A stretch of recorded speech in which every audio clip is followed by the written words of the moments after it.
آپ صلی اللہ علیہ وسلم نے فاران دی چوٹی ہوتے جلے قرآن مقدس یہ ایسے نازل ہوئی ہے وَأَنذِرْ عَشِيرَتَكَ الْأَقْرَبِينَ میرے محبوب صلی اللہ علیہ وسلم اپنی دعوت نو ان چار دیواری تو کٹ کے فاران دی چوٹی تے لے کے آ میرے محبوب صلی اللہ علیہ وسلم. تو آپ صلی اللہ علیہ وسلم نے فاران دی چوٹی تے کپڑا ہلایا اور آپ نے فرمایا سارے لوگ اکٹھے اکٹھے ہونے میں ایک ضروری گل کرنی وے جلے سارے قبائل اکٹھے ہو گئے نے لوگ سارے اکٹھے ہو گئے نے. تو امام الانبیاء صلی اللہ علیہ وسلم نے فرمایا لوگوں میں ایک پیغام لے کے آیا لیکن پیغام لامن تو بعد میں ایک گل آکھنا چاہتا ہوں. میں کہا جی فرماؤ. آپ صلی اللہ علیہ وسلم نے فرمایا اگر میں یہ گل آکھاں کہ پہاڑ کے دوسری طرف ایک لشکر آ رہے ہیں لشکر بھی بڑا جرار لشکر ہے اصل نہ لیس لشکر ہے اور تھوڑے اتنے حملہ کر دے تو سارے لوگ جڑے ہیں نا قبائلی لوگ انہیں اپنی ایڑیاں دے اتنے کھلو کے چکی دے کے انہوں کوئی بندہ تو کوئی لشکر بھی نظر کو نہیں آ رہا لہٰذا ساری کسی نے لڑائی بھی کوئی نہیں سارے نہ معاہدے ہوئے نے. آپ صلی اللہ علیہ وسلم نے فرمایا واقعی کوئی لشکر نہیں اگر میں آکھا تا من گنسو تو آکھا لگے اللہ دی قسم ہے ساری اکھا تا دھوکھا کھا سکتی ہے لیکن اے اللہ دی محبوب صلی اللہ علیہ وسلم تھوڑی زبان جو کدی غلط بیانی ہو سکتی سچ تو سوا نکل بھی کوئی نہیں سکتا. یعنی آپ صلی اللہ علیہ وسلم نے جملے انہوں نے سنے نا اور آپ صلی اللہ علیہ وسلم تصدیق ملی. آپ نے فرمایا لوگوں میں ایک پیغام لے کے آیا قولوا لا الہ الا اللہ تفلحون. میں رب دی طرف رسول بن کے آ گیا یہ پیغام لے کے آئے کہ قولوا لا الہ الا اللہ تفلحون پڑھ گنو لا الہ الا اللہ کامیاب ہو جاؤ گے. دنیا دیا ساریاں سلطنتاں تھوڑے سامنے ہیج تھانوں نظر آسن. محبوب خدا نے یہ دعوت پیش کی تھی آپ صلی اللہ علیہ وسلم دا سکا چاچا ابو لہب بھی اتنے موجود آئی اس نے ایک پتھر اٹھایا اور آپ صلی اللہ علیہ وسلم نے جملہ کسیا اور آخر لگا تبا لک یا محمد اے محمد عربی صلی اللہ علیہ وسلم تیرے ہاتھ ٹوٹ جاتے تیرے ہاتھ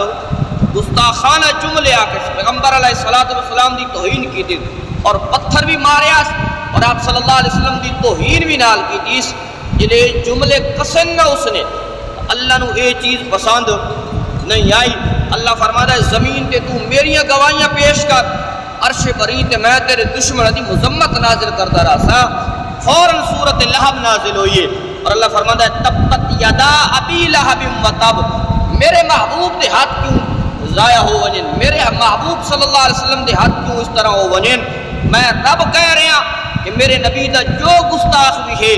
تبت یدا ابی لہب و تب ابو لہب دے اللہ کرے دو ہاتھ ٹوٹ جا یہ ہو جاویں دو ہاتھ کو دے ہلاک ہو جاویں. اور اللہ فرماتا ہے دو ہاتھ کو دے ہلاک ہو.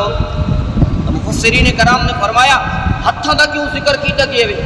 یدا دا کیوں ذکر کیتا گیا وے یدا دا اس یدا دا اس وجہ نال ذکر کیتا گیا وے کہ جلے اس نے آپ صلی اللہ علیہ وسلم نو اے بلوتا دتا ہی نہ بددعا دتی ہے تے نال ہاتھ دا اشارہ بھی اللہ نے فرمایا تو میرے نبی دے ہاتھ دا اشارہ کر رہے ہیں میں رب ان ہاتھاں دا تذکرہ کر کے قرآن مقدس کے اندر فرما رہے ہاں تبت یدا ابی لہب و تب جڑے ہاتھ میرے محبوب دی طرف اشارہ کر کے میرے محبوب دی گستاخی پیا کرے نویں میں رب اپنے محبوب دی ناموس اور رسالت کی خود حفاظت کرنی وے. میں رب آکھ رہا تیرے دو ہاتھ ٹوٹ جاویں تو ہلاک ہو جاویں تو برباد ہو جاویں. غزوہ بدر دے 7ویں دہاڑے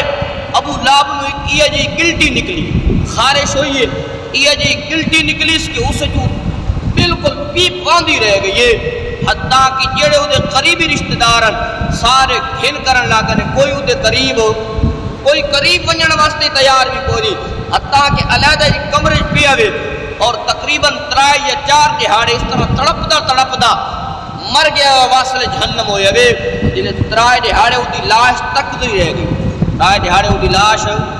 یہ انجام ہوتا ہے گستاخ ایک انجام ہوتا ہے گستاخ رسول دا. لوگ سمجھیں دا اللہ دے رسول صلی اللہ علیہ وسلم دی توہین فلانی جاتی ہوئی ہے آسان ہوئی دی کیا پرواہ وے لیکن اللہ فرماتا ہے انا کفیناک المستہزئین میں اپنے محبوب صلی اللہ علیہ وسلم دی توہین دا بدلہ خود لے دوا جس طرح ابو لہب کو لے آوے کہ گلٹی نکلی وے اور کوئی بندہ وہ قریب بننے واسطے تیار کو نہیں علیحدہ کمرے دے اندر ترک کے مر گیا وے پتر بھی دفن کرنے واسطے تیار ہو دفن کرنے واسطے تیار کو نہیں کسی پترا نہ آکیا میاں تیرا باپ فلانی یاد ترک دا پیا وے خیرت کرو کچھ اپنے باپ کو کنم دفنا دیو کرائے دے بندے منگوائے گئے نے ایک کھڈا کھو دیا گیا وے اور پاساں دے ایکاں دے نال پاساں دے تھٹیا دے نال ابو لہب نو گڑے دفنا دیتا گیا وے یاد رکھو جس بھی پیغمبر علیہ السلام دی گستاخی کیتی ہے